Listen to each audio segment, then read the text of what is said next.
نبی پاک علیہ الصلوۃ والسلام نے فرمایا طویل خاموشی کو اختیار کرو، دیر تک چپ رہا کرو۔ فرمایا اگر تم اسے لازم کر لو گے تو یہ چیز شیطان کو بہت زیادہ پھٹکارنے والی ہے، دور کر دینے والی ہے، اور تمہارا طویل ٹائم خاموش رہنا، لمبا وقت چپ رہنا تمہارے دینی کاموں میں تمہارا مددگار ہوگا۔ حضرت ابو ذر غفاری رضی اللہ تعالیٰ عنہ نے عرض کی یا رسول اللہ کچھ اور فرمائیے، تو حضور نے فرمایا بہت زیادہ ہنسنے سے بچو، کیونکہ بہت زیادہ ہنسنا دل کو مردہ کر دیتا ہے اور چہرے کے نور کو غارت کر دیتا ہے۔ کہتے ہیں میں نے عرض کی یا رسول اللہ کچھ اور فرمائیے،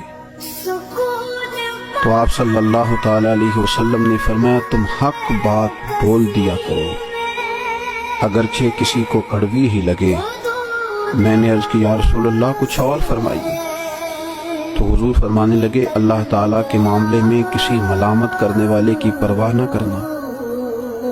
رب کی رضا کا گویا کام کرتے رہنا، اور اگر تمہیں کوئی برا کہے، تم پر کوئی تنقید کرے تو اس کی پرواہ نہ کرنا۔ میں نے عرض کی یا رسول اللہ کچھ اور فرمائیے، تو نبی پاک علیہ الصلوۃ والسلام نے فرمایا لوگوں کے عیبوں کو بیان کرنے سے اپنی زبان کو روکے رکھنا، اور ایسے عیب جو اگر تم غور کرو اور تم جانتے ہو کہ تمہارے اپنے اندر بھی موجود ہے، لوگوں کے بارے میں وہ عیب بیان کرنے سے روکنا۔ 7 وصیتیں اللہ کے محبوب علیہ السلام نے سیدنا ابو ذر غفاری کو عطا فرمائی۔ دین و دنیا کی ساری حکمتیں، علم و معرفت کے سارے